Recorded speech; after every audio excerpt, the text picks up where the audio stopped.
Naiintindihan mo ba lahat ng mga sinabi ko, Ineng? Opo, Ma'am Janice. Kahit malaki tong bahay, hindi naman mahirap linisin dahil kung mapapansin mo wala pang ganong gamit. Napansin ko nga po. Yung magiging kwarto mo doon na rin sa kwarto ng matanda. May ekstrang higaan pa naman doon. Minsan kasi nagbabanyo yun kapag hating gabi. Kailangan mong alalayan at baka madulas sa sahig ng banyo.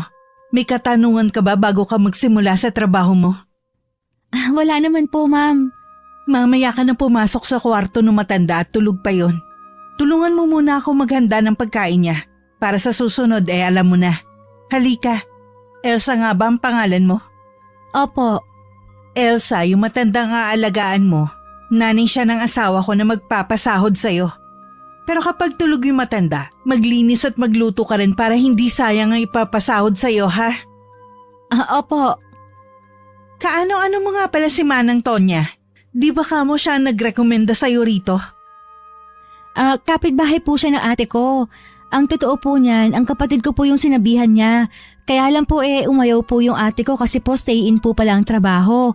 May maliit pa po kasi siyang anak, tsaka hindi rin po siya pinayagan ng asawa niya. Kaya ako na lang po ang pumalit sa kanya. Tamang-tama naman po naghahanap ako ng mapapasukan. Basta marunong kang sumunod, siguradong magtatagal ka rito. Tipid lang akong ngumiti sa bago kong amo. Pagkatapos iginiya na niya ako sa kusina. Gaya sa sala, wala ring gaanong gamit doon. Kundi yun lamang kailangan sa pagluluto. Tinuro din ni Ma'am Janice kung saan nakalagay ang mga pagkain. Sinabi rin niya ang mga bawal at pwedeng ipakain sa matandang babae na aalagaan ko. Bandang 9:00 naman na magising si Ma'am Constancia.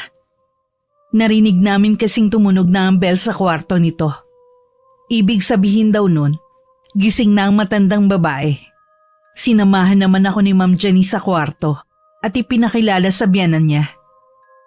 Mula ulo hanggang paa nang tingnan ako ng matandang babae na walang kangiti-ngiti sa labi. Bumati naman ako na ginantihan lang ng tango nito. Ako na rin na naghanda ng almusal ni Ma'am Constancia. Taga saan ka, Ineng? Isang barangay lang po tayo, Ma'am Constancia. Sa may niyugan po ang bahay namin. Kakilala ko po si Manang Tonya, yung dati niyo pong katulong dito. Kumusta naman pala si Tonya? Ayos naman po siya, kaya lang lagi lang nasa bahay nila. Iniinda pa rin po kasi niya yung balakang niya. Ay, kawawa naman si Tonya. Sana naman gumaling na siya. Oo nga po mabuti na lang po nandun ang mga anak niya. Kahit may sari-sarili ng mga pamilya iniintindi pa rin nila si Manang Tonya. Kaya ikaw, Ineng, mag-iingat ka para hindi ka matulad kay Tonya. Ano pong ibig niyong sabihin, Ma'am Constancia? Ay, wag mo na akong tawaging Ma'am Constancia, Lola na lang. Sige po, Lola. Ano po bang ibig niyong sabihin sa sinabi ninyo? Bagong kasambahay ka pa lang dito, kaya gawin mo na lang kung ano ang trabaho mo dito. Huwag kang maraming tanong, para din yun sa'yo. Bigla na lang ako nakaramdam na matinding kaba dahil sa mga sinabi ni Ma'am Constancia. Tingin ko may kinalaman yun kay Manang Tonya at sa nangyari sa kanya. Sa pagkakaalam kasi namin, naaksidente ang matandang babae sa bahay na to habang nagpupunas ng sahig. Hindi daw sinasadya na madulas siya at mahulog sa hagdan. Dahil sa iniisip ko, hindi ko na namalayan na tapos na pala ang amo kong kumain. Walang imik na bumalik na siya sa kanyang upuan na tumba-tumba. Kung titingnan ng amo ko, aakalain talagang masungit siya dahil laging nakataas ang kilay at laging nanunuri ang tingin. Pero sa ilang oras ko palang siyang nakakasama, batid ko talagang mabait siya. Nagpaalam lang ako na ibababa ko na sa kusina ang pinagkainan niya. Tumango naman siya sa akin. Sa sala naabutan ko si Ma'am Janice kasama ang mga kaibigan niya. Naghahanda na sila para maglaro ng mahjong. Nang makita ko, inutusan muna niya akong maghanda ng kanilang merienda. Na agad ko naman sinunod. Nang maihain ng inumin at pagkain, saka ko nagpaalam na babalikan na si Lola Constancia. Nandiyan na naman ba ang kaibigan ni Janice? Opo. Naglalaro po pala ng mahjong si Ma'am Janice. Iba po talaga ang mayayaman, ano? Hindi naman mayaman ang babaeng yun. Nung mapangasawa lang niya ang anak ko, tsaka siya umastang mayaman. Ah, ganun po ba? Hindi ko alam kung saan siya napulot ng anak ko. At isa pa, hindi naman talaga siya ang tunay na asawa ni Norman. Ho? Hindi po ba? Nasan po yung tunay na asawa ni Sir Norman? Hindi ko alam. Matagal na rin nung huli ko siyang makita at ang aking apo sa kanya. Ganun po ba? Lola, baka gusto niyo po munang magpainit sa labas. Maganda po ang panahon ngayon. Bukas na lang siguro. Ayokong makita ang mga tao sa ibaba. Sige po. Aayusin ko na lang po itong kama niyo at maglilinis na rin po ako ng kwarto niyo. Sige lang, Ineng. Gawin mo lang ang gusto mo. Habang inaayos ko ang kobre kama, pasulyap-sulyap ako sa amo ko. Blanko ang mukha niya na nakatingin lang sa kawalan. Ilang oras pa lang ako sa bahay na yun, marami na akong nalalaman. Kung magtatagal pa ako, siguradong buong lihim yata ng pamilya ay malalaman ko na rin dahil sa amo ko. May binanggit din sa akin si Ma'am Janice. Nag-uulyanin na rin daw ang biyanan niya. Minsan din daw kung ano-anong sinasabi nito. Kaya huwag ko daw paniwalaan. Tingin ko naman nasa maayos pa naman na pag-iisip ang matandang babae. Mahina na nga lang siya at mabagal kumilos. Nang makatapos ako sa paglilinis sa kwarto, nagpaalam ako sandali na bababa ng kusina para maghanda naman ng tanghalian. Habang nasa kusina nga ako, pumasok naman si Ma'am Janice. Yung matanda. Iniwan ko po sandali sa kwarto. Nakikinig po siya ng radyo. Para ba sa kanya ang niluluto mo? Opo. Tanga ka pala eh. Alam mo may mga kaibigan ako. Tapos para sa matanda lang yung lulutuin mong pagkain. Pasensya na po. Ipagluluto ko na lang po kayo. Iba po kasi ang pagkain ni Ma'am Constancia. Kung hindi pa kita pinasok dito, hindi ko pa malalaman na wala kang balak paghandaan kami ng pagkain. Hindi naman po. Pasensya na po talaga, ma'am. Hay nako, maglabas ka nga muna ng kape sa sala habang hinihintay ka naming makaluto. Opo, isusunod ko na po kaagad. Okay. Bago lumabas ng kusina, tinapunan pa ako ng matalim na sulyap ni Ma'am Janice. Itinigil ko muna ang ginagawa ko at nagmadali na ako nagtimpla ng kape nila. Agad ko na rin yung dinala sa sala. Nagtatawanan pa sila habang nakatingin sa akin. Siguradong narinig nila habang pinapagalitan ako ng amo ko kanina. Bumalik naman agad ako sa kusina. Narinig ko pang sinabi ng amo ko sa mga kaibigan niya na bago nila akong katulong sa bahay. Inuna ko munang ipaghain ng pagkain sina Ma'am Janice at mga kaibigan niya. Bago ko inakyat sa kwarto ang pagkain naman namin ng alaga ko. Pasensya na po kung natagalan ako. Nagugutom na po ba kayo? Ay, hindi pa naman. Marami kasi akong nakain kanina eh. Ikaw bang nagluto ng pagkain ko kanina? Ako nga po, Lola. Buti po nagustuhan ninyo ang niluto ko para sa inyo. Tara na pong kumain. Aayusin ko lang po itong pagkain sa lamesa. Sa wakas, makakakain na rin ako lagi ng disenteng pagkain. Ngayong nandito ka na. Sabihin niyo lang po kung may gusto kayong ipaluto sa akin, ha?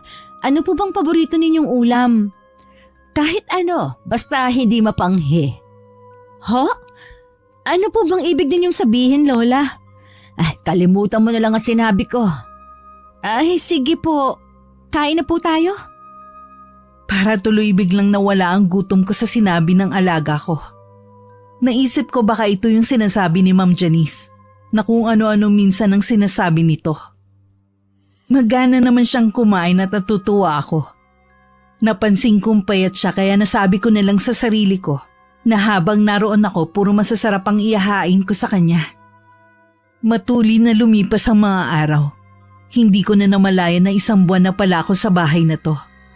Sa mga nakalipas na linggo, unti-unti ko na rin nakikilala ang mga kasama ko sa bahay, lalo na si Ma'am Janice. Halos araw-araw din siyang naglalaro ng mahjong kasama ng mga kaibigan niya. Isang araw, kinausap niya ako habang naghahanda ako ng merienda para kay Lola Constancia. Elsa, darating pala mamaya ang Sir Norman mo. Mamaya mo na rin makukuha ang unang sahod mo. Salamat naman po, makakapagbigay na rin po ako sa mga magulang ko. Oo nga pala, hindi alam ng asawa ko na naglalaro ako ng mahjong at nagpapapunta pa ng mga kaibigan dito sa bahay. Huwag mong sasabihin sa kanya. Opo, kaya lang po baka sabihin ni Ma'am Constancia.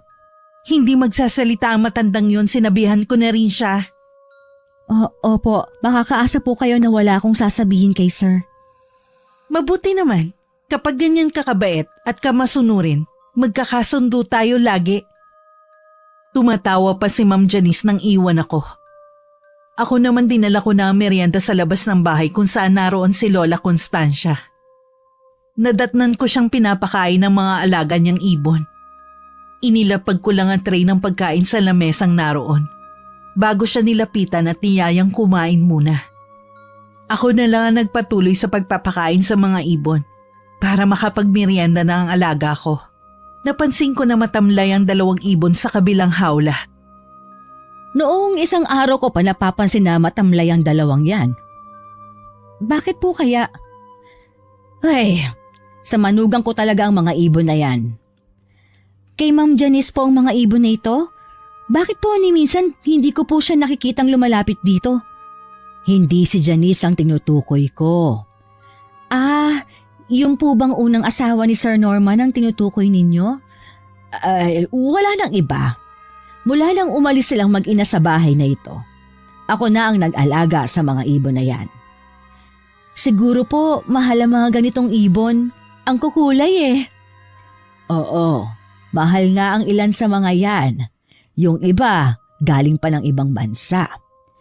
Wow! Kaya pala ang gaganda. Ay, nabanggit nga po pala ni Ma'am Janice na parating daw po ang anak ninyo mamaya. Talaga? Mabuti naman at uuwi na siya. Ilang buwan din siyang hindi nakauwi dito sa bahay. Sa isang malayong isla kasi ang naging trabaho niya. Ultimo nga ang pagtawag sa akin, hindi na niya magawa. Sabi niya, mahina daw kasi ang signal doon. Tiyak po na pareho kayong sabik na makita ang isa't isa. Tama ka, Elsa. Sobrang namimiss ko na ang anak ko. Dahil sa sinabi ko na pauwi si Sir Norman, hindi na nawala ang malaking ngiti sa labi ni Lola Constancia. Naubos din ito ang binigay kong merienda sa kanya. Halatang ginanahan ito sa magandang balita. Nung hapunan, iniwan ko muna si Lola Constancia sa sala habang bukas ang TV. Tinulungan ko kasi si Ma'am Janice sa paghahanda ng hapunan at darating nga ang asawa niya. Bandang 6:00 nang dumating nga si Sir Norman. Masaya siyang sinalubong ng asawa at mama niya. Sabik na niyakap niya ang mga amo ko at napasulyap din siya sa akin. Ikaw siguro si Elsa. Nakwento ko na sa akin ng asawa ko. Ako nga po, kumusta po ang biyahe ninyo? Ayos naman. Medyo nakakapagod lang dahil malayo. Kumusta naman kayo ng mama ko? Magkasundo ba kayo? Okay naman po kami. Mabait naman po ang mama ninyo at napalagay agad ang loob namin sa isa't isa. Mabuti naman kung ganon. Medyo mahirap kasing pakitunguhan ng mama ko ngayon eh. Matanda na kasi. Lagi naman ako nakaalalay sa kanila eh. Nakikita ko kasi minsan na parang nahihirapan si Elsa kay mama. Kakaawa naman. Ngayon lang kasi siya nakapasok sa ganitong trabaho. Salamat at lagi kang nandyan para umalalay kay mama. Tama na nga ang usapan na to. Ang mabuti pa tara na sa kusina. Nagluto ako ng mga putahing paborito niyo ni mama. Kanina pa nga ako nagugutom eh. Tayo na ma. Sumabay ka na rin sa amin ni Elsa. Huwag kang mahiya, pamilya tayo rito. Hindi lang basta kasambahay ang turing namin sa'yo. Kahit nahihiya, dahil na rin sa pagpupumilit ni Sir Norman, sumabay na rin ako sa kanila sa hapunan. Katabi ko si Lola Constancia. Ako naglalagay ng pagkain niya sa plato. Sa buong hapunan, tahimik lamang si Lola Constancia. Ako naman tamilmil kumain at nakikiramdam lang sa paligid. Nang sulyapan ko ang 2 kong amo, Panay ang lambing ni Ma'am Janice sa asawa. Siya rin ang naglalagay ng ulam sa plato ni Sir Norman. Kulang na nga lang subuan niya ang asawa.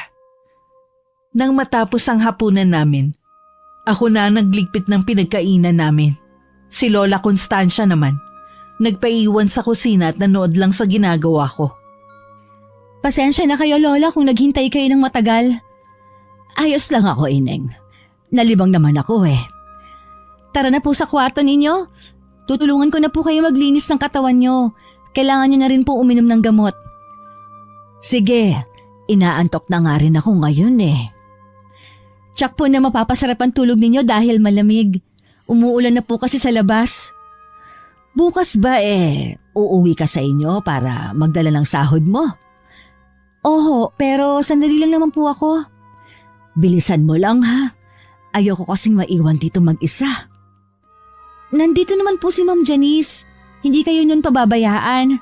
Bago po man ang halian nandito na rin po ako. Palagay na kasi ako sa iyo eh.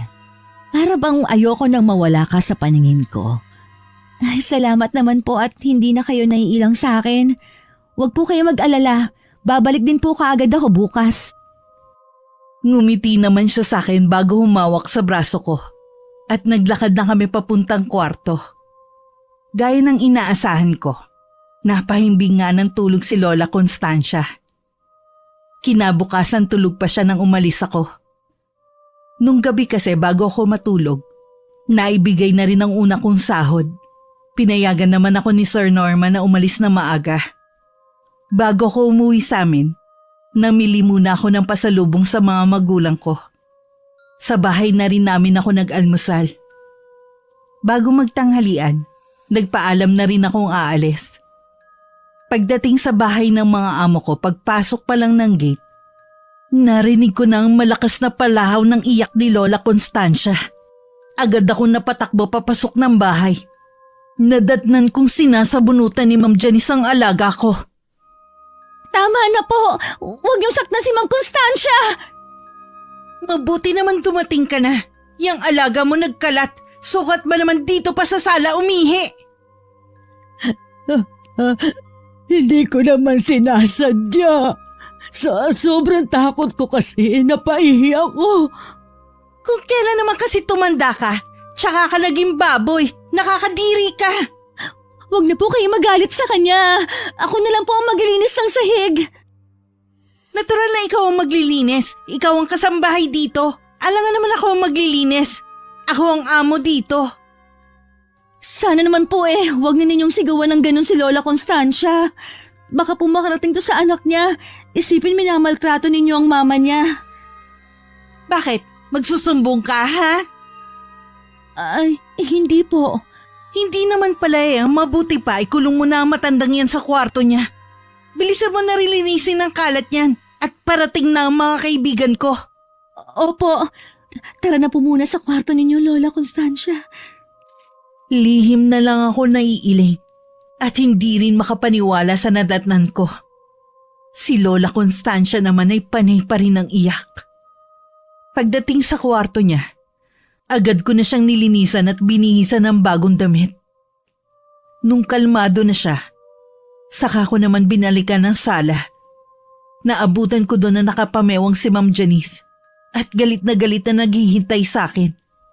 Bakit ba ang tagal mo? Di ba kanina ko pa pinalilinis tong sahig? Pasensya na po, Ma'am Janice. Pinakalma ko po muna si Ma'am Constancia. Wala kasing tigil sa pag-ihak. Ano pang tinatanga-tanga mo dyan? Linisin mo na yan para tingnan mga kaibigan ko. Opo, lilinisin ko na.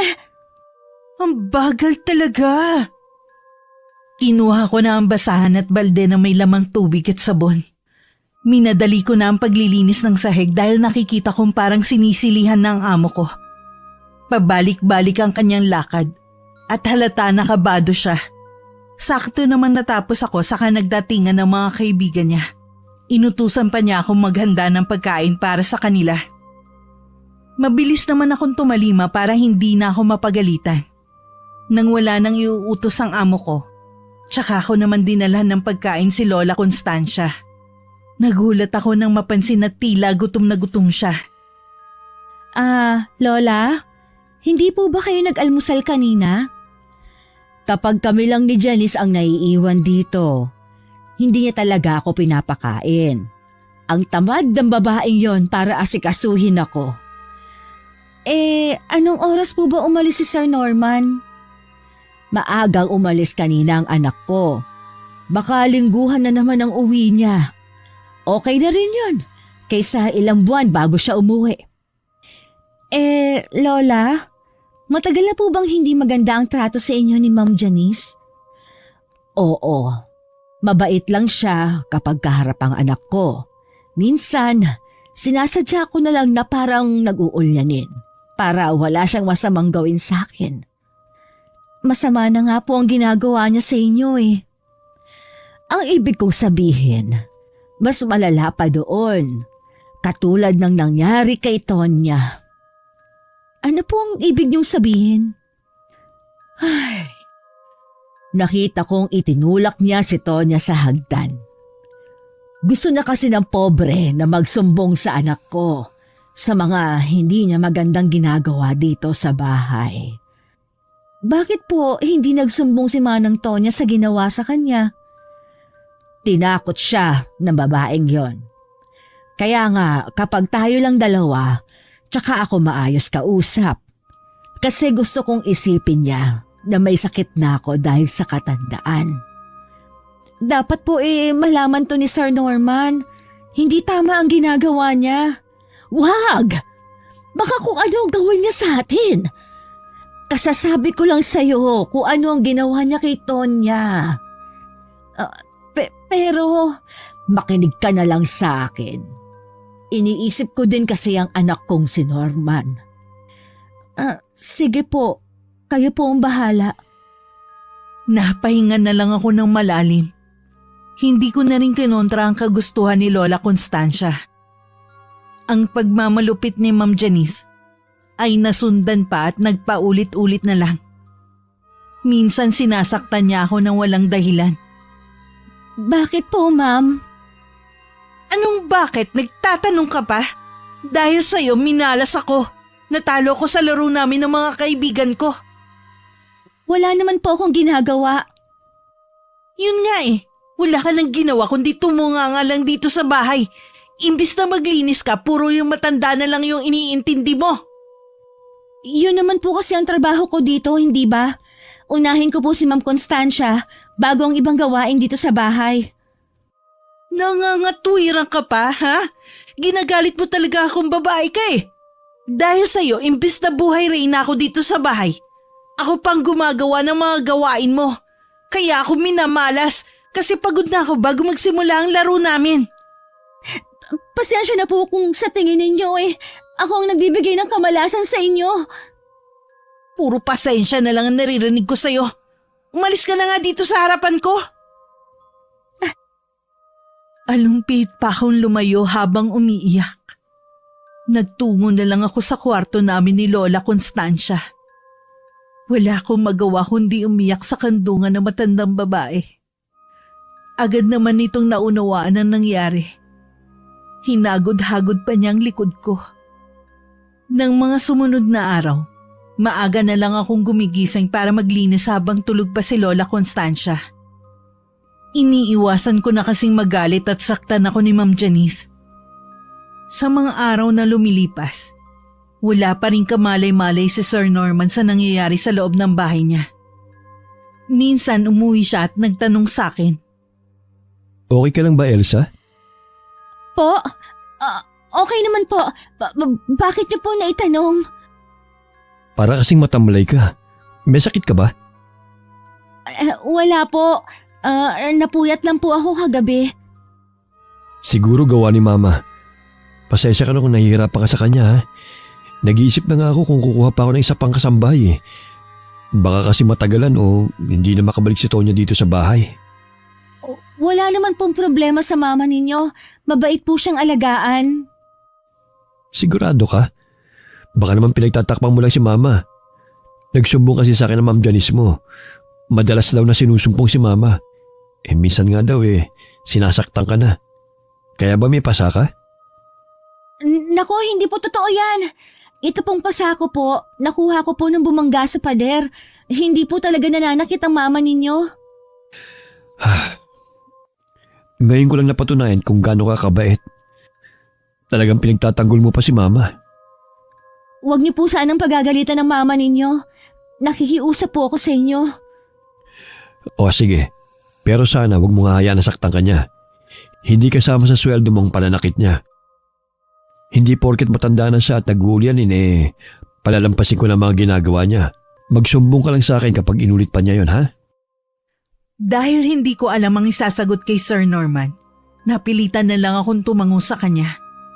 Nang dumating si Ma'am Janice, nagpaalam na akong babalik sa kusina para maghanda naman ng pagkain ni Lola Constancia. Mula sa kusina, naririnig ko pa ang kanilang pinag-uusapan. Lihim na lang ako napapaismid sa mabait na tono ng amo kong babae. Naawa na nga ako kay Elsa sa ginagawa sa kanya ni Mama. Minsan gusto ko na lang siyang paalisin kaya lang mas naaawa ako sa kanya. Kailangan din niya ng trabaho At isa pa, kung kukuha tayo ng bagong kasambahay, baka ganun din ang sapitin. Anong gagawin natin? May naisip ko bang solusyon? Huwag kang mag-alala, iniisip ko na yan. Sa ngayon tutulungan ko na lang sa pag-aalaga si Elsa. Naaawa talaga ako sa batang yun. Salamat naman at may malasakit ka sa kanya. Galing din naman ako sa hirap. Kaya naiintindihan ko ang kalagayan ni Elsa. Ayoko lang na may minamaltrato na kasambahay. Nang hindi ko na naririnig ang kanilang mga boses, tumuloy na ako sa kwarto namin ni Lola Constancia. Nadatnan ko siyang nakikinig lang ng radyo. Nung pumasok ako, nginitian niya ako. Naisip kong palitan muna siya ng damit bago pakainin. Sobrang init kasi ng panahon. Tapos ang suot niya ay damit na mahaba ang manggas. Nung tinutulungan ko na magpalit si Lola Constancia, nagulat ako dahil nakita ko marami siyang pasa sa katawan. Yung iba sa mga yun ay nangingitim na. Matiim ko siyang tinitigan. Umiwas naman siya ng tingin. Si Ma'am Janice din po ba ang may gawa nito? Oo, Elsa. Bruha ang babaeng yon. Kailan niya po ginawa ang pananakit sa inyo? Tuwing gabi. Ho? Magkasama po tayo tuwing gabi sa kwarto Imposible naman pong hindi ako magising kung sinasaktan niya kayo. Hindi ko rin alam. Pero siya talaga ang may gawa nito. Hindi ko po kayo maintindihan, Lola. Mayroon kang dapat malaman tungkol sa babaeng yon. Yun din ang dahilan kung bakit takot si Tonya na sabihin ang totoong nangyari sa kanya. Ano pong itinatago ng babaeng yon? Si Janice ay isang mangkukulam. Ano po? Totoo po ba yan? Oo, iha. Tignan mo pa sa kwarto niya. Pero hindi po siya nagpapapasok sa kwarto niya. Meron pa siyang silid na ginagamit. Yung dating kwarto ng apo ko. Nandun ang kanyang munting altar. Ay, ang mabuti pa po kumain na kayo. Kalimutan na po ninyong napag-usapan natin ngayon. Tumangulang sa akin si Lola Constancia. Ako naman napaisip ng malalim. Buong araw tuloy akong parang wala sa sarili. Nung bandang hapon naman, nagpaalam ang mag-asawa na may pupuntahan lang. Sinamantala ko yon para pasukin ang kwarto na sinasabi ni Lola Constancia. Mabuti na lamang nang pihiting ko ang seradura ng kwarto ay bukas yun. Nang makapasok ako, agad na tumambad sa akin ng amoy kandila. Walang laman ang kwarto, kundi ang maliit na altar na maraming nakasinding kandilang kulay itim at pula. Sa pinakagitna nun may isang bungo at may nakasinding kandila sa ibabaw nun. Puro kulay itim din ang mga kortina sa kwarto, kaya lalong naging madilim ang loob. Ilang sandali pa lumabas na rin ako. Sapat na ang nakita ko para maniwala ako sa sinasabi ni Lola Constancia. Binalikan ko si Lola sa kwarto namin. Niyaya ko siyang lumabas para pakainin ng mga alaga niyang ibon. Ngunit ganun na lang ang gimbal namin na makita na patay na lahat ng ibon sa hawla. Ang iba sa mga yon ay nilalanggam na. Kahapon, nung pinapakain ko sila, lahat sila nangihina na. Alam ko mamamatay na rin sila kagaya ng ibang ibon. Kawawa naman. Kaya pala, wala akong naririnig na huni ng ibon kanina. Malakas ang pakiramdam ng mga ibon. Alam nila kapag masaya at nagmamahalan ang mga taong nakatira sa isang bahay. Ngayon, puro kalungkutan na lang ang namamayani sa bahay na ito. Lola, matanong ko lang po. Alam niyo po ba kung nasaan ang dating asawa at anak ni Sir Norman? Ang totoo niyan, matagal na kaming walang balita sa kanila. Baka tinakot din sila ni Janice. Mahal ako ng apo ko, pero kahit siya, hindi na rin nagpakita sa akin. Maaaring tama po kayo ng hinala. O di kaya, may iba pa silang malalim na dahilan. Ang mabuti pa, Ineng, umalis ka na sa bahay na ito habang may pagkakataon pa. Ayokong may masamang mangyari sa'yo dito. Hindi po ako aalis. Hindi ko po kayo iiwan. Hindi ka ba naniniwala sa akin na mangkukulam ang babaeng yun? Naniniwala po, kaya nga po ayaw ko kayong iwan dito. Baka kung anong gawin niya sa inyo kapag umalis ako. Matanda na naman ako eh. Handa na ako sa pwedeng mangyari sa akin. Huwag niyo pong sabihin yan. Kailangan niyo pa pong mabuhay para sa apo ninyo. Ayaw niyo po ba siyang makita at makasama ulit? Gusto, syempre. Namimiss ko na nga sila eh. Kailangan niyo pong maging mas matatag para sa kanila. Oo, Ineng. Salamat sa pagpapalakas ng loob mo sa akin. Mabuti na lang dumating ka sa bahay na ito. Nakatadhana po talaga na magkasama tayo. Dito lang po muna kayo ha. Ililibing ko lang po sa likod ng bahay ang mga ibon. Inilagay ko sa maliit na kahon ng mga ibon. Habang pinagmamasdan ko nga sila, hindi ko maiwasang maawa at manghinayang na rin. Alam ko kasing mahal ang mga ganong klase ng ibon. Baka kulang pa ang sahod ko sa isang buwan pambili ng isang pares nun. Nang mailibing ko na ang mga ibon, itinago ko na rin ang mga kulungan. Nung umalis naman si Sir Norman para magtrabaho, nagpakita na naman ng tunay na kulay si Ma'am Janice. Malimit niya kaming bulyawan ni Lola Constancia dahil lang mainit ang ulo niya. Minsan inutusan niya akong maglinis sa labas ng bahay. Marami na daw kasing mga natuyong dahon. Habang nagwawalis ako, narinig ko si Lola Constancia na sumisigaw. Agad akong pumasok sa loob ng bahay. Naabutan ko na sinasampal at sinasabunutan ni Ma'am Janice ang matanda. Agad ko siyang inawat at niyakap ko si Lola Constancia. Tama na po! Maawa na kayo sa kanya! Anong ginagawa mo rito? Di ba inutusan kitang magwalis sa labas? Narinig ko po kasi sumisigaw si Ma'am Constancia. Huwag niyo naman po siyang saktan. Huwag kang makialam, lumabas ka rito! Hindi ko po pwedeng iwan sa inyong mama ni Sir Norman. Kaya po ako pumasok na kasambahay para pangalagaan siya. Hindi po ako papayag na basta niyo lang siya sasaktan. Aba talagang lumalaban ka na ha? Kung ayaw mo masaktan ka matanda ka, edi ikaw na lang. Hindi na ako nakahuma pa sa kabiglaan ng hablutin ni Ma'am Janice ang buhok ko. Makailang ulit rin niyang iniumpog ang ulo ko sa pader. Tinantanan niya lang ako nang pumutok na ang labi ko sa labis niyang pambubugbog. Dinaluhan naman ako ni Lola Constancia na umiiyak pa rin. Iniharang pa niya ang sarili sa akin para hindi na ako malapitan ni Ma'am Janice. Maawa ka naman sa bata, Janice. Ako na lang ang saktan mo. Ako na lang.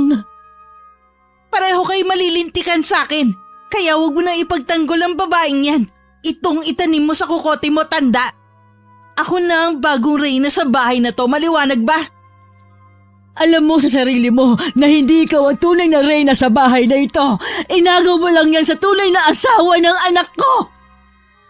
Nasa na ngayon ang manugang at apo mo? Bakit sila umalis? Ibig sabihin lang nun, hindi na sila masaya rito. Hindi sila masayang makasama ka at alagaan. Ikaw ang dahilan kung bakit sila umalis rito. Ikaw. Hindi totoo yan. Mahal nila ako. Lalo na ang apo kong si Jasper. Tama na po. Huwag niyo nang guluhin pa ang pag-iisip niya. Maawa na kayo sa kanya. Ikaw, Elsa, tandaan mo to. Pagbabayaran mong ginawa mong pagkalaban sa akin. Puno ng pagbabanta ang tingin sa akin ni Ma'am Janice bago niya kami iniwan. Nararamdaman ko na may masama siyang balak sa akin. Nang sulyapan ko si Lola Constancia, wala pa rin siyang tigil sa pag-iyak. Kahit nanlulupay-pay pa ang pakiramdam ko, niyakap ko siya at dinalo. Buong araw na laging masama ang pakiramdam ko. Pinilit ko lang talaga gumawa sa bahay para hindi na kami saktan ni Ma'am Janice. Binilinan ko rin ang alaga ko na sa kwarto na lang at wag nang lumabas. Dinadalhan ko na lang siya ng pagkain. Kumain na po muna kayo, Lola. Ikaw ang dapat kumakain para may lakas ka. Mamaya na lang po. May kailangan pa kasi akong tapusin na pinagagawa ni Ma'am Janice. Sundin mo na lang siguro ang sinasabi ko. Umalis ka na lang dito sa bahay. Hindi ko po kayo iiwan. Ngayon pa nga lang po na nandito ako. Sinasaktan na kayo ni Ma'am Janice. Paano po kapag wala na ako? Tsak na sa inyo po niya ibubunto ng lahat ng galit niya. Hindi mo naman ako obligasyon. Huwag kang manghinayang sa sinasahod mo sa anak ko. Kung yun lang ang dahilan kung bakit ayaw mong umalis, marami ka pang trabahong makukuha. Hindi lang naman po sa sahod. Nag-aalala po ako sa inyo. Salamat, Ineng. Sa totoo lang, napalapit ka na rin sa akin. Kaedad mo lang kasi ang apo ko. Talaga po? Sana magkaroon ng pagkakataon na magkakilala kami. Baka po maging magkaibigan pa kami. Tiyak yon. Mabait ang apo ko, kagaya ng ama niya. Lalabas po muna ako. Babalikan ko na lang po ang pinagkainan ninyo mamaya. Baka po magalit na naman si Ma'am Janice dahil matagal ako nandito. Nang palabas na ako ng kwarto namin, naabutan ko pang papasok naman sa dating silid ng apo ni Lola Constancia si Ma'am Janice. Bigla kong kinutuban na may gagawing hindi maganda ang amo kong yon. Tumuloy na lang ako sa may kusina at tinapos ang iba pang gawain doon. Kinagabihan inaapoy ako ng lagnat. Mabuti na lamang may gamot na nakatabi si Lola Constancia. Tatawagin ko si Janice para madala ka namin sa doktor. Hindi na po kailangan, Lola. Magiging maayos na rin po ang lagay ko bukas. Magpahinga na lang po kayo. Bawal din po sa inyong mapuyat. Babantayan muna kita. Hindi pa naman ako inaantok eh. Baka po dahil lang sa panahon. Sobrang init tapos biglang lalamig. Ay, sana nga. Dahil lang sa masamang panahon kaya ka nagkasakit. Iniisip niyo po ba na baka may kinalaman si Ma'am Janice sa pagkakasakit ko? Posible. Ganyan din kasi ang nangyari kay Tonya dati. Kung siya nga po ang dahilan ng pagkakasakit ko, mali po siya ng taong aapihin. Ano ba ang ibig mong sabihin, Ineng? Wala po. Huwag niyo na lang po pansinin ang sinabi ko. Sige na, magpahinga ka na. Ayokong tuluyan kang magkasakit. Tayo na nga lang ang magkakampi sa bahay na to eh. Bukas po, tiyak na maayos na ang lagay ko. Pumikit lang ako para makita ni Lola Constancia na natutulog na ako. Nang maramdaman ko na tulog na siya, tsaka ako nagmulat ng mga mata. Bumangon din ako mula sa pagkakahiga. Kumuha ko ng tubig at saka uminom. Pakiramdam ko kasi matutuyuan na ako ng tubig sa katawan. Paghiga ko, inusal ko ng paulit-ulit ang isang dasal na tinuro sa akin ng ama ko. Hanggang makatulugan ko nga ang pag-usal ng dasal na yon. Kinabukasan magaan na nga ang pakiramdam ko. Agad ko na rin inuna ang mga gawain ko sa bahay. Nang magising si Ma'am Janice, nakaluto na ako ng almusal niya. Napansin ko rin ang kakaiba niyang titig sa akin. Kumusta ang tulog mo, Elsa? Maayos naman po.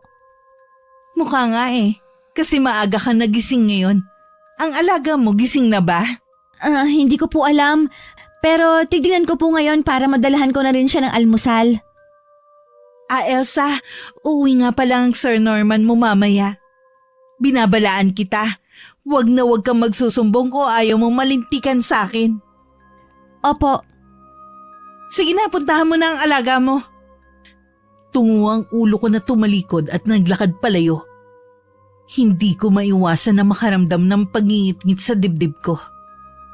Naikuyong ko na lang ang mga kamao ko habang patungo sa kwarto ng amo ko. Pagpasok ko sa loob, gising na nga si Lola Constancia. Magaling ka na ba, Ineng? Ang aga mo kasing gumising eh. Oho, gusto niyo na po bang kumain? Gusto ko sana sa labas na lang kumain. Naiinip na kasi ako dito sa loob ng kwarto. Sige po. Tara na po sa labas. Hindi naman po siguro magagalit si Ma'am Janice. Sa kusina naman po kayo kakain eh. Mabuti na lamang na makalabas kami ng kwarto at ang tungo sa kusina. Hindi na namin inabutan si Ma'am Janice. Mukhang tapos na siyang kumain. Nang maipaghain ko si Lola Constancia ng almusal niya, tsaka ko naman iniligpit ang pinagkainan ni Ma'am Janice. Natanaw ko pa nga siya sa labas ng bahay. Nakatingin sa kawalan na tila malalim ang iniisip. Mamaya mo na lang hugasan ng mga yan. Sabayan mo na akong kumain. Sige Paula, gutom na nga rin ako. Huwag mong hayaan na magutom ka sa bahay na to. Kumain ka lang kumain. Huwag mong pansinin si Janice. Hindi naman siya ang bumibili ng pagkain dito sa bahay eh. Nakita ko nga po siya na nasa labas ng bahay. Mukhang malalim ang iniisip. May pinaplano na naman siguro na hindi maganda. Tungkol naman po kaya kanino? Narinig ko no isang araw na mukhang niloko siya ng kalaro niya sa mahjong. Malamang iniisip niya kung paano makakaganti sa kaibigan niya. Ang sama naman po niya talaga. Alam niyo po ba kung taga saan si Ma'am Janice? Ay, hindi ko alam eh. Si Norman lang kasi ang nakakakilala sa babaeng yan. Ganun po ba? Siya nga po pala. Pauwi po mamaya si Sir Norman. Mapapaalam lang po ako na sasagit sa bahay namin. Bakit maaga ata ang uwi niya? Dapat sa 1 linggo pa siya uuwi. Ayaw niyo po ba noon? Magiging mabait si Ma'am Janice sa atin? Sa bagay nga. Kung gusto mo pwede ka naman hanggang bukas sa inyo. Hindi rin po kasi ako mapapalagay kung matagal ako mawawala dito sa bahay eh. Hindi ko maiwasan na mag-alala. Nandito naman si Norman kaya ayos lang kung magtatagal ka sa inyo. Nung dumating nga si Sir Norman, nagpaalam agad ako na kung pwedeng uuwi muna ako sa amin. Agad naman akong pinayagan. Dala ang maliit na bag pa uwi. Nagpaalam ulit ako kay Lola Constancia. Hindi man lang naghinala si Ma'am Jenny sa laman ng bag ko. Pagdating sa amin, agad ako nagmano sa mga magulang ko. Ikinuwento ko rin sa kanila ang nangyayari sa bahay na yun. Mabuti pang huwag ka nang bumalik sa bahay na yon. Nako, bihira na talaga sa mga nagiging amo ang may busilak na puso pagdating sa kanilang mga kasambahay. Pero tay, hindi ko po pwedeng iwan doon si Lola. Baka kung ano po ang gawin sa kanya ng amo kong babae. Isumbong mo na lang sa amo mong lalaki ang ginagawa ng asawa niya. Kilala mo ko, Elsa, kapag nagalit. Ayokong dumating pa na kailangan kong gamitin ang nalalaman ko. Oho, tay. Susubukan ko pong magpaalam na mamaya. Huwag mong subukan lang. Gawin mo na sa lalong madaling panahon. Dahil kung hindi, ako mismo ang pupunta sa bahay na yon. Hindi niyo naman po kailangan gawin pa yun, tay. Ewan ko ba sa iyong bata ka? Sa dami ng pwedeng pasukan. Kasambahay pa talaga. Hindi ko naman minamalit ang trabahong yan. Pero alam naman kasi natin na swertihan lang sa pagkakaroon ng mabait na amo. Mabait naman po ang mag-ina. Si Ma'am Janice lang po talaga ang salbahe. Kahit na, basta umalis ka na sa trabaho mo. Tapos ang usapan. Naguguluhan ako sa magiging desisyon ko kung susundin ko ba si Itay o mamamalagi ako sa bahay ng amo ko. Sa huli, nagdesisyon akong sundin na lang si Itay. Alam ko namang kapakanan ko lang ang iniisip ng mga magulang ko. Mabuti na lang, hindi ko na binanggit na sinasaktan ako ng amo ko. Ang ikinuwento ko lang sa kanila, ang pananakit ni Ma'am Jenny sa biyanan niya. Pagdating ko naman sa bahay ng mga amo ko, masaya akong sinalubong ni Lola Constancia. Kaya naman panandalian kong nakalimutan ang pinag-usapan namin ni Itay. Nung gabi masama na naman ang pakiramdam ko. Para akong inaapoy sa lagnat. Mabuti na lang tulog na si Lola Constancia. Ayoko kasing nag-aalala pa siya sa akin. Kinabukasan nawala na naman ang sama ng pakiramdam ko. Kaya lang nangihina ako dahil sa puyat. Ilang gabi nang laging ganun ang nararamdaman ko. Minsan sobrang sakit ng ulo ko na parang binibiyak. Halos maduling na rin ako kapag nakamulat ang mga mata ko. Kaya pinipilit ko na lang na pumikit. Nung umagang yon, dahil sa puyat ng nagdaang gabi, hindi agad ako nakabangon sa higaan. Pumasok na sa kwarto namin si Ma'am Janice para gisingin ako. Sino ba ang amo sa bahay na to, ha? Tanghali na, nasa higaan ka pa rin? Pasensya na po, Ma'am Janice. Masama lang po ang pakiramdam ko. Babangon na po ako. Hayaan mo muna magpahinga si Elsa. Ilang araw nang masama ang pakiramdam niya. Isa ka pang matanda ka, wala ka ring silbi. Huwag na po kayong magalit kay Lola. Babangon na po ako. Dapat lang bilisan mo na dyan. Kailangan mong maghanda na makakain dahil darating ang mga bago kong kaibigan. Nang lumabas si Ma'am Janice, ibinalibag pa niya ang pinto pasara. Pinilit ko naman bumangon at inayos ang pinaghigaan ko. Inalalayan pa ako ni Lola Constancia sa paglalakad dahil para talaga akong matutumba sa hilo. Hanggang makarating kami ng kusina, naghanda lang ako ng pagkain ng mga amo ko. Saka ko ginawa ang mga gawaing bahay. Habang abala si Ma'am Jenny sa pakikipaglaro ng mahjong sa mga kaibigan niya, parang may nagtutulak sa akin na pasukin ang kwarto kung saan naroon ang altar nito. Sinunod ko nga ang dikta ng isip ko. Pagpasok ko pa lang, tumambad na sa akin ang litrato ko at damit na nasa altar. Kumuyong bigla ang kamao ko dahil sa ngit-ngit. Lumabas na rin ako agad. Nang makaalis ang mga kaibigan niya, agad kong kinompronta si Ma'am Janice. Bakit niyo po ako kinukulam? Ganoon po ba katindi ang galit ninyo sa akin? Kulam? Anong pinagsasabi mo dyan? Hindi ko alam ang sinasabi mo, ha? Huwag ka na magmaang-maangan pa. Nakita ko sa altar mo ang litrato at damit na ginagamit mo para bigyan ako ng sakit. Hindi ka talaga marunong sumunod.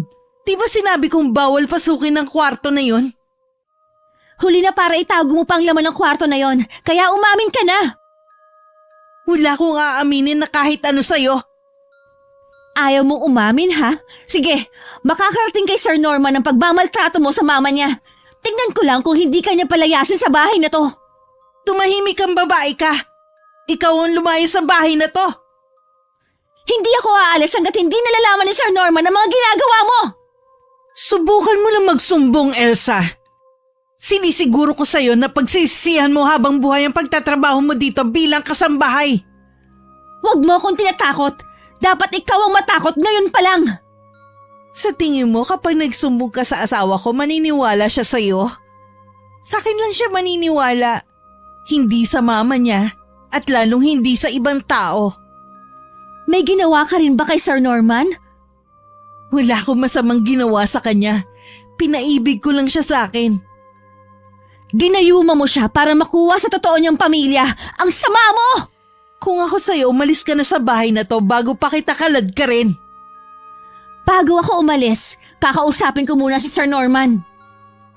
Nagtagisan pa kami ng tingin ni Ma'am Janice bago niya ako tinalikuran. Nanginginig naman sa takot si Lola Constancia sa isang tabi. Nilapitan ko siya at pinakalma. Samantala dumiretso naman si Ma'am Janice sa kwarto, kung saan naroon ang kanyang munting altar. Nanlaki ang mga mata niya nang makitang sira at nagtumbahan ng mga kandila sa kanyang altar. Hindi na niya napigilan ng sumigaw na naririnig namin ni Lola Constancia. Nakakakilabot ang sigaw niya. Hindi niya na maitatago ang pinakaiingatan niyang lihim. Sasabihin ko lahat kay Sir Norman na mga ginawa ng asawa niya sa atin. Sinabi mo na ginayuman niya ang anak ko. Ngayon ko lang kasi napag-isip-isip na kaya pala biglang nagbago si Norman. Kaya pala sunod-sunuran ng anak ko sa kanya dahil ginayuman niya. Hinala pa lang po sa akin. Hindi po ako sigurado. Pero kung sinasabi ninyo na biglang nagbago si Sir Norman, baka nga po may ginawa siya.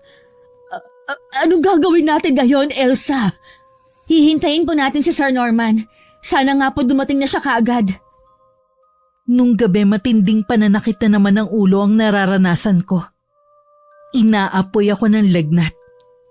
Halos tumirik na ang mga mata ko ayon kay Lola Constancia. Kung ano-ano na rin ang ginawa ni Lola para bumaba ang lagnat ko. Pero wala pa rin pagbabago sa temperatura ng katawan ko. Nung mag-uumaga na bumuti ang pakiramdam ko. Nang magising ako, ang naiiyak na mukha ni Lola Constancia ang nabungaran ko. Napansin ko rin ang tila mga kalmot sa buo kong katawan. Okay na ba ang pakiramdam mo, Elaine? Oo, magaan na po ang pakiramdam ko. Mabigat lang po ang talukap ng mga mata ko. Inaantok pa po kasi ako. Matulog ka na muna. Huwag mo munang isipin ang mga gagawin mo dito sa bahay. Maaga pa naman. Dahil hinihila sa antok ang mga mata ko, pinagbigyan ko na ang sarili ko. Bahala na kapag nagalit na naman sa akin ang amo ko. Napabalikwas lang ako ng bangon na maramdaman ang init na tumatama sa mukha ko. Agad akong bumaba sa sala. At ganun na lang ang kaba ko nang makita kong naroon na si Sir Norman. Nasa tabi niya si Ma'am Janice. At tila naiiyak naman si Lola Constancia habang nakatingin sa akin. So, totoo palang nakarating sa akin balita na ang kasambahay namin tanghali nang gumising. Sinabi ko ng masama. Huwag mo na siyang ipagtanggol, ma. Noong una, lagi siyang ipinagtatanggol ni Janice. Ngayon naman kayo na nagtatanggol sa kanya. Kaya lumalaki yung ulo ng kasambahay natin eh. Hayaan niyo po muna ako magpaliwanag. Hindi na kailangan. Sinabi na lahat ng asawa ko ang mga ginagawa mo. At ito nga, nasaksihan ko mismo. Ilang araw na po kasing masama ang pakiramdam ko, sir. Pero sa totoo lang po, ngayon lang po ako tinanghali ng gising. Huwag ka na magpaliwanag pa. Ayusin mo na lang ang mga gamit mo. Ibibigay ko pa rin sa iyo ng buwang sweldo mo sa buwan na ito. Sir, aalis po ako pero hayaan niyo po muna akong magsalita. Sinasaktan po ni Ma'am Janice ang mama ninyo. Huwag niyo pong hayaan na maltratuhin niya si Ma'am Constancia. Hindi yan magagawa ng asawa ko. Mahal niya ang mama ko. Gaya ng pagmamahal niya sa akin. Huwag mong gawa ng kwento ang asawa ko. Dahil lang nagsumbong siya sa akin. Kahit tanungin niyo po ang mama niyo, nagsasabi po ako ng totoo. Totoo bang sinasabi ng kasambahay natin, mama? Totoo ang lahat ng sinasabi ni Elsa, iho. Ang asawa mo ang masama sa bahay na to. Pati ba kayo, mama? Galit din kay Janice? Nang wala pa tayong kasambahay, siya nag-aalaga sa inyo. Nakalimutan niyo na ba yun? Sinasaktan ako ng babaeng yan. Kaunting pagkakamali ko, sinasampal niya ako at sinasabunutan. Madalas din niya akong gutumin noon. Nilalagyan pa niya ng ihi ang pagkain ko kaya laging mapanghi. Tama na po, ma. Wala na kayo sa tamang katinuan kaya nyo nasasabi yan. At ikaw, Elsa, ayusin mo na mga gamit mo. Heto ang huling sweldo mo bilang kasambahay namin. Hindi ko na napigilan ang pagtulo ng mga luha ko habang inaabot ang puting sobre na kinalalagyan ng huling sahod ko. Pagkatapos magalang pa rin ako nagpaalam na babalik sa kwarto para ayusin ang mga gamit ko. Sumunod naman sa akin si Lola Constancia. Hindi ko napigilan na mapahagulgol habang inilalagay ang mga gamit sa di kalakihang bag ko. Gusto kong umalis ka dito para mailayo ka kay Janice. Pero hindi sa ganitong paraan. Ikaw patuloy ang napasama. Wala na po tayong magagawa. Sabi niyo, sunod-sunuran na lang si Sir Norman sa asawa niya. Kahit ano pong paliwanag ang gawin natin, hindi niya po tayo paniniwalaan.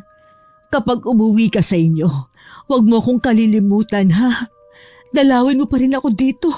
Kahit sa labas lang tayo ng gate mag-usap. Opo, Dadalawin ko po kayo dito. Malapit lang naman po ang bahay namin. Salamat, Ineng. Naging masaya ako sa sandaling habang nandito ka. Huwag kang mag-alala. Kakausapin ko lagi ang anak ko. Sana lang matauhan siya sa babaeng yon. Isuot niyo po itong kwintas na to.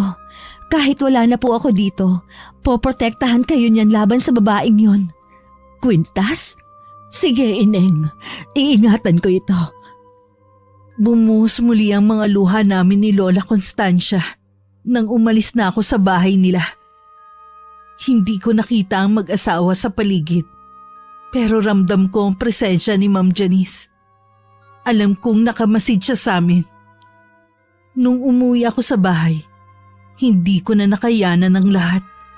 Bigla na lang ako nawalan ng malay. Mabuti na lang naroon ng kapatid ko at siyang sumalo sa akin. Inaapoy na naman ako ng lagnat nung gabing yon, hanggang inabot na ng ilang araw. Mabuti na lamang may kaalaman sa paggagamot ang aking ama na minana pa niya sa kanyang mga magulang. Nung gumaling ako, bumalik na sa dating sigla ang aking katawan. Hindi lang ako makapaniwala na 1 linggo ko nakaratay sa higaan. Paano mo malalaman? Lagi kang hibang dahil sa taas ng lagnat mo. Nagkaroon na rin ng nana ang mga sugat mo sa katawan. Matindi po talaga ang ginawa sa akin ni Ma'am Janice. Mahinang kulam lang ang kaya niyang gawin. Ngayon, umanda siya sa akin. Hindi ako papayag na isa sa miyembro ng pamilya ko ang kakantiin ng kahit na sino. Kukulamin niyo rin po ba siya? Mas matindi ang ibibigay ko sa kanya. Nakaramdam naman ako ng tuwa dahil sa sinabing yun ng aking ama. Sa wakas kasi, makakaganti na rin ako kay Ma'am Janice. Maging si Lola Constancia, maigaganti ko na rin. Hinanap ko ang gamit na dinala ko noon sa bahay. Naroon kasi ang suklay at damit ni Ma'am Janice. Ibinigay ko yun kay tatay, na inabot naman niya na walang imik. Mula sa lahi ng mangkukulam sa malayong isla ang aking ama. Parehong magaling na manggagamot ang kanyang mga magulang. Bago nila tinalikuran ng pagiging albularyo at naging mangkukulam. Kaya ang aking ama ay magaling din manggamot. Sa katunayan, marami ang nagpapagamot sa kanya.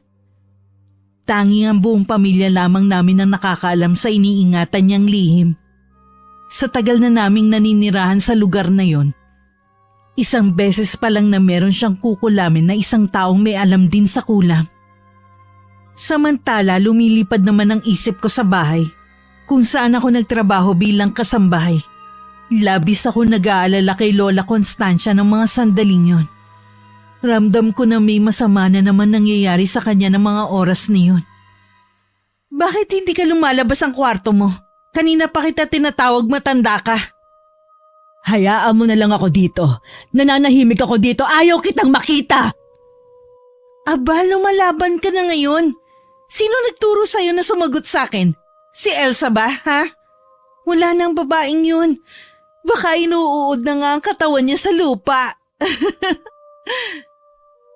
Anong ginawa mo kay Elsa? Kinulam mo pa rin siya kahit wala na siya dito? Oo, ganti ko sa pagiging pakialamera niya at pagiging matabil. Akala yata niya ay makakaya niya ako. Kaya halika na sa baba. Ikaw na ang gagawa ng lahat ng trabaho niya. Bitiwan mo, sabi ako! Lumayo ka sa akin, ano yung suot mo? Bakit nakakapaso? Ito ba? Bigay ito sa akin ni Elsa para proteksyon ko laban sa'yo. Ganun siya kabait sa akin hanggang sa huli. Ako pa rin ang inaalala niya. Ilayo mo ang kwintas na yan sa akin. Humanda ka sa akin kapag napasa kamay ko yan. Hindi mo ito makukuha sa akin. Dadaan ka muna sa bangkay ko bago mo pa sa kamay mo to. Sobrang talim ang titig na iniwan ni Ma'am Janice kay Lola Constancia bago siya tumalikod. Hinihingal naman na naupo na lang sa kanyang tumba-tumba ang matandang babae. Nung umuwi ng araw na yun si Sir Norman, agad siyang kinausap ng asawa tungkol kay Lola Constancia. Suko na ako sa mama mo, Norman. Lahat ginawa ko na pero nananakit na siya. Tingnan mo pasa ako dito sa kamay, oh. Gawa niya to. Ako nang humihingi ng kapatawaran sa ginagawa ng mama ko. Habahan mo pa sana ang pasensya mo. Para sa'yo gagawin ko ang lahat. Mahal ko din ang mama mo kaya nagtitiis pa ako. Kaya lang eh. Kakausapin ko siya ngayon. Nang tumalikod si Sir Norman para puntahan ang ina, gumuhit na naman ang imbing ngiti sa labi ni Ma'am Janice. Hindi pa man ngiting tagumpay na siya. Hindi niya akalain na ang konting nalalaman sa kulap ay makakatulong sa kanya ng malaki. Naabutan naman ni Sir Norman ang ina na nakaupo lang sa tumba-tumba. Ni hindi man lang tumingin ito sa kanya.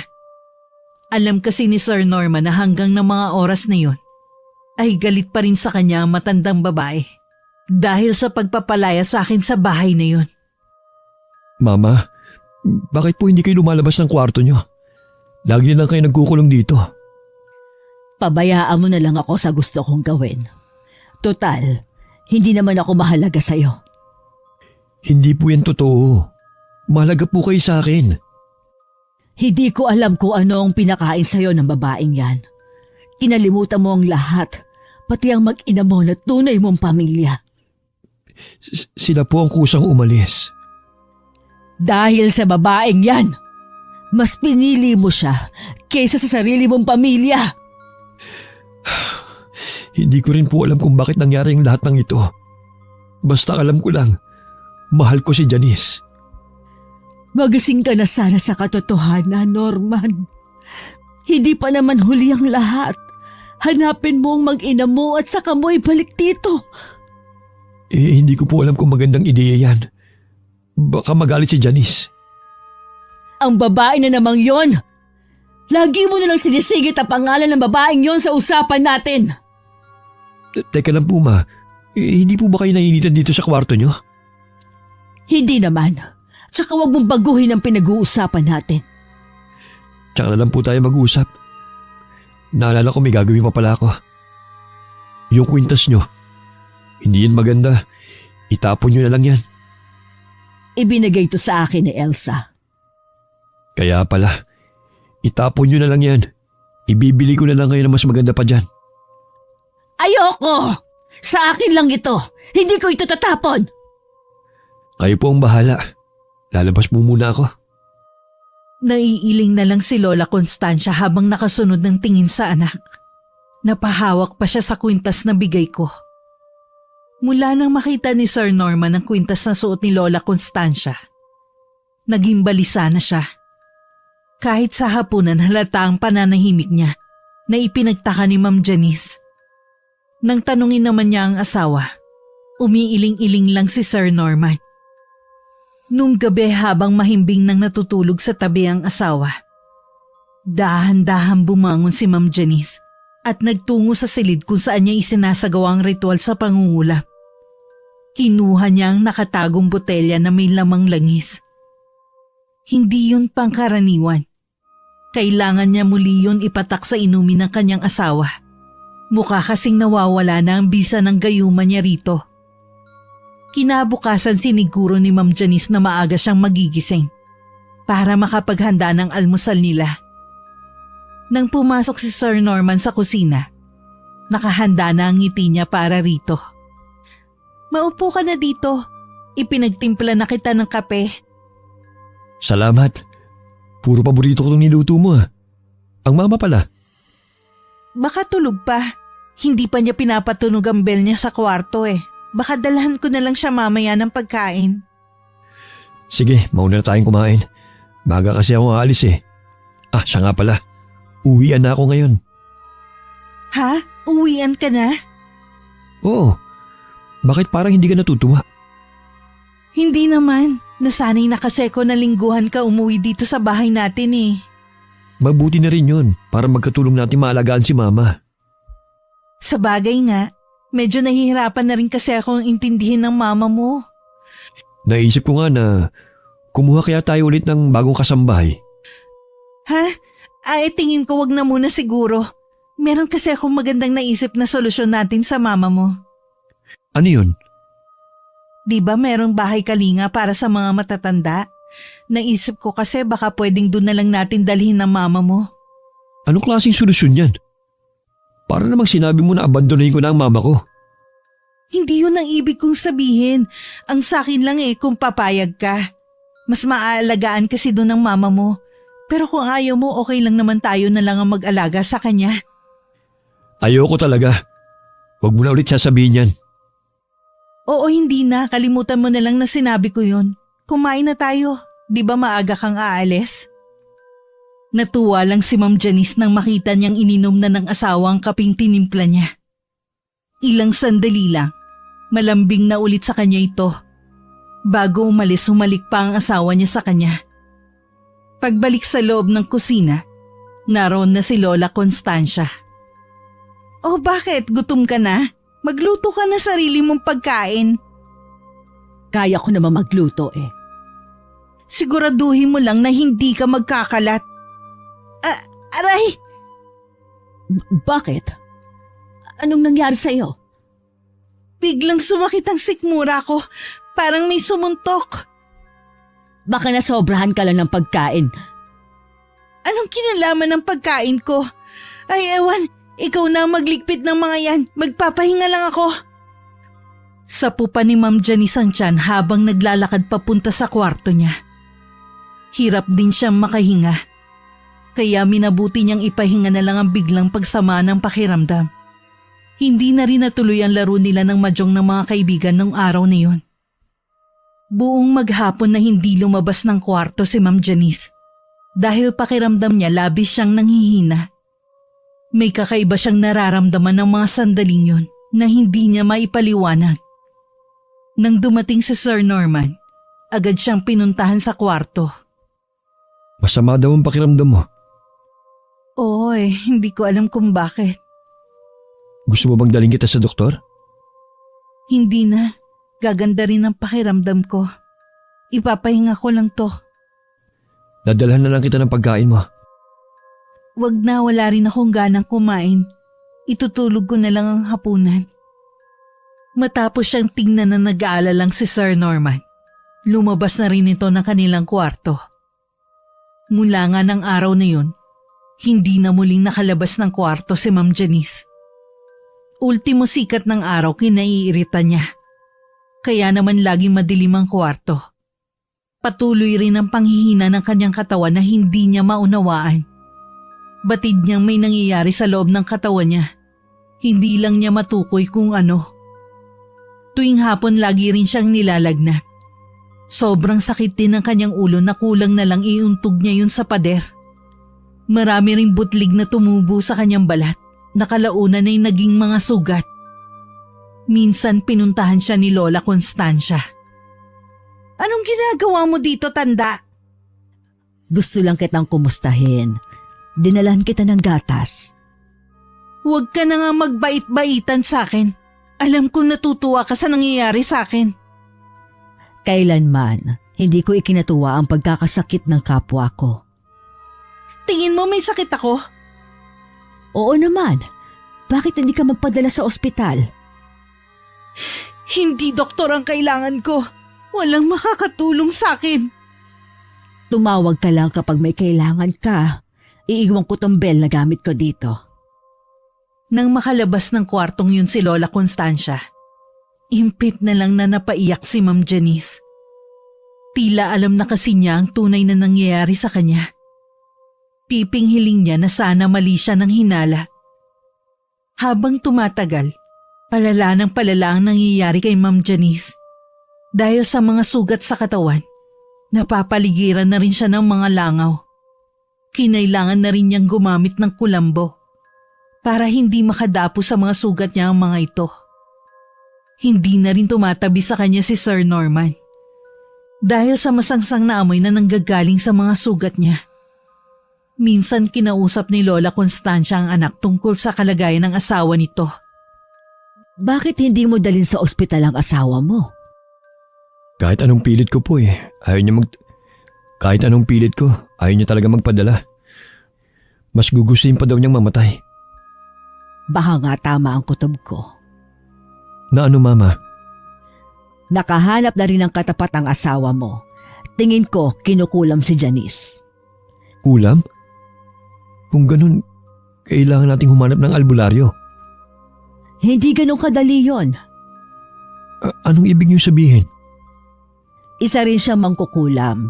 Hindi lang yon. Ginayuma ka rin niya para mahulog ang loob mo sa kanya. Ano? Natitiyak kong ginayuma ka nga niya. Sana hindi pa huli ang lahat para mahanap mo ang mag-ina mo. Pero hindi ko na po alam kung nasaan sila. Habang tumatagal, unti-unti na nga natatauhan si Sir Norman. Hinahanap na ng puso niya ang unang asawa. Tila sa isang iglap, nawala ang pagmamahal niya kay Ma'am Janice. Lihim niyang pinahanap ang kanyang mag-ina kung nasa na sila. Gusto niyang makahingi ng kapatawaran sa nagawa niyang malaking pagkakamali sa kanila. Sa kabila ng mga ginawa ni Ma'am Janice, inaalagaan pa rin siya ni Lola Constancia. Lagi siyang dinadalhan ng pagkain. Si Norman, bakit hindi man lang niya ako puntahan dito? Marami kasi siyang ginagawa. Sobrang abala para hindi man lang niya ako masilip dito. Ay, tatapatin na kita, Janice. Natauhan na ang anak ko. Anong ibig niyo sabihin na natauhan na? Wala na ang bisa ng gayuma mo sa kanya. Hinahanap na niya ang kanya mag-ina para mabuo muli ang kanilang pagsasama. Hindi totoo yan. Ako na ang mahal ni Norman at hindi ang dati niyang asawa. Tanggapin mo na lang ang katotohanan, Janice. Hindi ikaw ang mahal ng anak ko. Minahal ka lang niya dahil sa gayuma. Hindi, mahal niya ako. Ako mahal niya. Ako lang. Nakaramdam naman na habag si Lola Constancia sa kanya habang umiiyak. Hindi niya malaman kung ano ang gagawin. Hindi naman niya ito malapitan dahil sa mga malalaking langaw na umaaligid rito. Nang kumalma siya, tsaka lang lumabas ng kwarto na yun si Lola Constancia. Naabutan niyang masaya si Sir Norman sa sala. Sa nakikitang saya sa mukha nito, hindi na lang niya tinuloy ang gustong sabihin. Napag-alaman ni Lola Constancia na alam na pala ni Sir Norman kung saan nakatira ang mag-ina niya. Kaya ganun na lang ang tuwa nito. Kahit siya, natuwa rin sa balita. Pakiramdam niya bigla siyang nagkaroon ng lakas. Lingid sa mag-ina, may iba na palang plano si Ma'am Janice. Kinabukasan kahit hirap sa pagkilos, nagluto pa rin si Lola Constancia ng pagkain para kay Ma'am Janice. Hindi po ba sinabihan ko na kayo wag na kayo magkikikilos pa? Baka mapano kayo. Wala naman kasi mag-aasikaso kay Janice. Ayaw mo naman siyang intindihin. Hindi ko po kasi magawang mapatawad siya sa ginawa niya sa akin at sa'yo. Bilib din ako sa inyo. Sa kabila ng mga masasamang ginawa niya, nagagawa niyo pa siyang dalhan ng pagkain. Tingin ko kasi hindi na rin siya magtatagal. Malubha na ang kalagayan niya kahit ito man lang magawa ko sa kanya. Ako na lang po magdadala niyan. Sana maging mabait kahit sa mga huling sandali niya. Oo, alang-alang sa inyo. Magiging mabait ako sa kanya. Kinuha na ni Sir Norman ang tray ng pagkain. Habang patungo sa kwarto, naaamoy na niya ang malansang amoy na nagmumula sa mga sugat nito. Pagpihit niya ng seradura at pagtulak niya sa pinto, unang tumambad sa kanya ang dalawang paa na nakabitin sa kisame. Pag-angat niya ng mga mata, umabot na ang dila ni Ma'am Janice sa tapat ng dibdib nito. At dilat na dilat din ang mga mata. Sa sobrang sindak na nararamdaman, nabitiwan ni Sir Norman ang hawak na tray ng pagkain. Samantala kasalukuyan ako nakadungaw sa may bintana namin nang lumapit sa akin si Itay. Sa wakas natapos na rin. Po? Ano pong tinutukoy niyo? Wala na ang taong nagmalupit sa'yo. Patay na siya. Si Ma'am Janice po bang tinutukoy ninyo? Wala nang iba. Siya na rin mismo ang tumapos sa sarili niyang buhay para matakasan ang paghihirap na nararanasan niya. Tama lang po siguro ang nangyari sa kanya. Kung hindi, baka marami pa siya napagmalupitan ng mga kasambahay. Isang malaking pagkakamali na maltratuhin ka niya. Hindi niya alam, anak ka ng isang mabagsik na mangkukulam. Hindi ako papayag na apin lang kayo ng kung sino. Ay, sana po tay. Ito na ang huling pagkakataon na gagamit kayo ng kulam. Ayoko pong bumalik sa inyo mga gagawin ninyo sa kapwa natin. Ginawa ko lang naman yon para maipagiganti kita. Walang magulang ang papayag na basta na lang apihin ang kanilang anak. Alam ko po yun. Masama pa rin po ang ginawa ninyong pagganti. Kahit po ako, nakukonsensya. Hindi po dapat ako nagpadala sa galit na nararamdaman ko. Huwag kang mag-alala. Ito na ang huling pagkakataon na gagamit ako ng kulam. Mas gusto ko pa rin makapanggamot ako sa mga may sakit, lalo na sa mga kapuspalad na tulad natin. Salamat po, tay.